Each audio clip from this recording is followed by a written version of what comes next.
Person نہ ہو اس کو شاعر یتیم سے پکارا رہا ہے، تو ہم اور آپ اسی سے سمجھ سکتے ہیں کہ علم کی اہمیت کیا ہے، علم اور عالم کی اہمیت کیا ہے۔ اس کے تعلق سے ایک حدیث ہے، اللہ کے نبی جناب محمد الرسول اللہ صلی اللہ علیہ وسلم نے ایک حدیث میں سب سے اچھا انسان اسی کو قرار دیا ہے جو علم سیکھتا ہے اور دوسرے کو سکھاتا ہے۔ اس کی دلیل اللہ رب العالمین کے نبی جناب محمد الرسول اللہ صلی اللہ علیہ وسلم نے فرمایا، خیرکم من تعلم القرآن وعلمہ، کہ تم میں بہترین شخص وہ ہے، معاشرے میں تم میں سب سے بہترین شخص وہ ہے جو علم کو سیکھے اور دوسروں کو سکھائے۔ من تعلم القرآن وعلمہ، جو قرآن کو سیکھے اور دوسروں کو سکھائے۔ قرآن یہ ہماری اور آپ کی کتنی مقدس کتاب ہے، اسے ہم اور آپ سمجھ تو سکتے ہیں لیکن اس پر ہم اور آپ عمل نہیں کر سکتے۔ اسے ہم اور آپ کو سمجھنا چاہیے کہ ہمارے دین میں، ہمارے مذہب میں قرآن کی اہمیت کیا ہے، قرآن کی فضیلت کیا ہے، قرآن کی قدر و منزلت کیا ہے۔ آج اگر پورے معاشرے میں، پورے سادل پور میں دیکھا جائے تو قرآن کو تجوید کے ساتھ یا قرآن کو پڑھنے والوں کی تعداد کو اگر ٹٹولا جائے، اگر پوچھ تاچھ کیا جائے، اگر ہمارے سادل پور میں انکوائری کی جائے کہ قرآن پڑھنے والوں کی تعداد کتنی ہے، تو شاید 200 یا ہزاروں میں 10 یا 15 مل جائیں، اور وہ بھی تجوید کے ساتھ۔ اسی لیے یہی سے پتہ چلتا ہے کہ ہمارے اندر تعلیم کی کیا اہمیت ہے، تعلیم کی فضیلت کیا ہے، اور ہمارے صحابہ ہمارے معاشرے میں علم کی اہمیت کیا ہے۔ اسی لیے ہمیں اور آپ کو علم کی تغودو کرنی چاہیے، ہمیں اپنی اولاد کو ایجوکیٹڈ بنانا چاہیے۔ تعلیم ہم اور آپ جب دوسری قوموں کو دیکھیں، مسلمان ایک دین ہے، ایک قوم ہے، اس کے علاوہ جب ہم دوسری قوم کو دیکھتے ہیں ایجوکیٹڈ کے پرسن میں، تو ان کی تعداد، ان کی فیصد ہم سے کہیں زیادہ ہے، زیادہ نہیں بلکہ کہیں زیادہ ہے، اور وہ آج ٹیکنالوجی میں عروج پر ہیں۔ صرف اور صرف ان کا کوئی فنڈا نہیں ہے، ان کا ایک ہی فنڈا ہے، ایجوکیشن ہے۔ جیسے آپ یہود کو لے لیں، جیسے آپ نصارہ کو لے لیں، جو دنیا میں آج سپر پاور بن بیٹھا ہوا ہے، بنا ہوا ہے، ان کی بھی ایک وجہ اگر دیکھا جائے کہ وہ سپر پاور کیوں ہے، کیونکہ انہوں نے علم کو اہمیت دیا، کیونکہ انہوں نے علم کی قدر و منزلت کو سمجھا، کیونکہ انہوں نے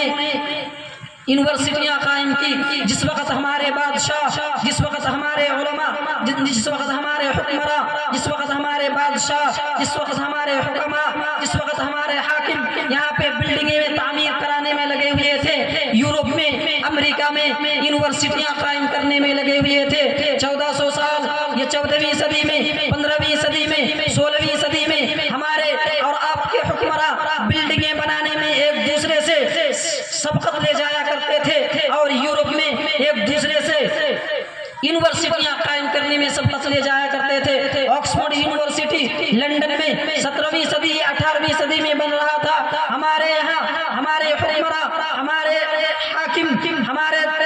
بادشاہ یہاں پہ بلڈنگیں تعمیر کر رہا تھا۔ اسی لیے آج اور ہماری اور آپ کی زبان اسی پر ہے۔ اسی پر اگر ہم دیکھا جائے کہ ہم نے علم کو اتنی اہمیت نہیں دی، یا ہمارے بادشاہوں نے علم کو اتنی اہمیت نہیں دی جتنی اہمیت یورپ نے دی، جتنی اہمیت امریکیوں نے دی، جتنی اہمیت انگریزوں نے دی۔ اگر ہم بھی اسی کے ساتھ ساتھ علم پر کام کیے ہوتے، اگر ہم بھی تعلیم پر کچھ پیسے خرچ کر دیے ہوتے اس وقت، تو شاید آج بھی ہم اور آپ عروج پر ہوتے، آج بھی ہمیں اور آپ کو ہماری اور آپ کی مثالیں دنیا میں دی جاتی، لیکن آج ہماری اور آپ کی مثالیں زوال میں دی جاتی ہیں، ہماری اور آپ کی مثالیں عروج و ترقی و عروج میں نہیں دی جاتی، بلکہ ہمیں اور آپ کو گھٹیا چیزوں میں، زوال چیزوں میں یاد کیا جاتا ہے۔ اسی لیے ہمیں اور آپ کو علم کو سمجھنا چاہیے، علم کی اہمیت، علم کی قدر و منزلت کو سمجھنا چاہیے کہ اس کی اہمیت کیا ہے، اس سے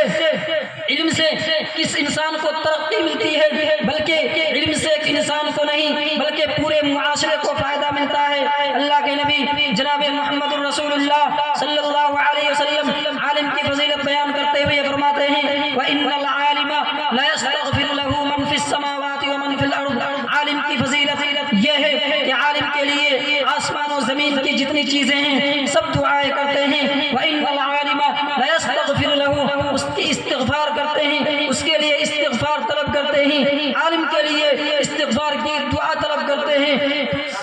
جو بھی آسمان و زمین میں ہیں سب کوئی عالم کے لیے استغفار طلب کرتے ہیں اس کے بعد وَإِنَّ الْعَالِمَ لَيَسْتَغْفِرُ لَهُ مَنْ فِي السَّمَاوَاتِ وَمَنْ فِي الْأَرْضِ عالم کی فضیلت کے بعد فرماتے ہیں حَتَّى الْحِيتَانُ فِي الْمَاءِ یہاں تک کہ مچھلیاں بھی پانیوں میں عالم کے لیے استغفار طلب کرتے ہیں عالم کی اہمیت اور علم حاصل کرنے والوں کی اہمیت کیا ہے اس کے بعد اللہ کے نبی جناب محمد الرسول اللہ صلی اللہ علیہ وسلم فرماتے ہیں وَإِنَّ الْعَالِمَ لَيَسْتَغْفِرُ لَهُ مَنْ فِي السَّمَاوَاتِ وَمَنْ فِي الْأَرْضِ حَتَّى الْحِيتَانُ فِي الْمَاءِ وَإِنَّ الْمَلَائِكَةَ اس کے بعد فرماتے ہیں کہ فرشتے عالموں کے لیے کیا کرتے ہیں علم حاصل کرنے والوں کے لیے کیا کرتے ہیں وَإِنَّ الْمَلَائِكَةَ لَتَضَعُ أَجْنِحَتَهَا رِضَاءً لِطَالِبِ الْعِلْمِ یعنی طالب علم کے لیے جو علم حاصل کرتے ہیں جو علم کو سیکھتے ہیں ان کے لیے فرشتے اپنے پروں کو بچھا دیتے ہیں ان کی خوشنودی کے لیے ان کی رضا کے لیے ان کو خوش رکھنے کے لیے ان کی خوشحالی کے لیے فرشتے پر بچھا دیتے ہیں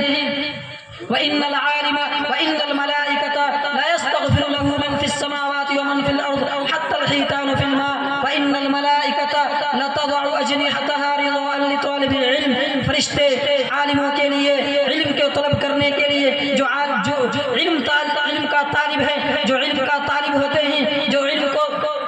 طلب کرتے ہیں اس کے لیے فرشتے پر بچھا دیتے ہیں اور اس کی خوشنودی کے لیے فرشتے پر بچھا دیتے ہیں اس کے بعد اللہ کے نبی جناب محمد الرسول اللہ صلی اللہ علیہ وسلم عالم کی فضیلت کے آگے فرماتے ہیں فضل العالم علی العابد کفضل القمر علی سائر الکواکب عالم کی فضیلت جاہل پر ویسے ہی ہے جیسے کہ چاند کی فضیلت ستاروں پر ہے یعنی آسمانوں میں جیسے چاند ستاروں کے بیچ چمکتا ہے اسی طرح عالم معاشرے میں چمکتا ہے اس کی چمک اسی طرح ہوتی ہے جس طرح آسمان میں چاند کی چمک ستاروں کے درمیان ہوتی ہے اسی طرح عالم کی چمک معاشرے میں عوام سے زیادہ عالم کی چمک ہوتی ہے اس کے بعد اللہ رب العالمین کے نبی جناب محمد رسول اللہ فرماتے ہیں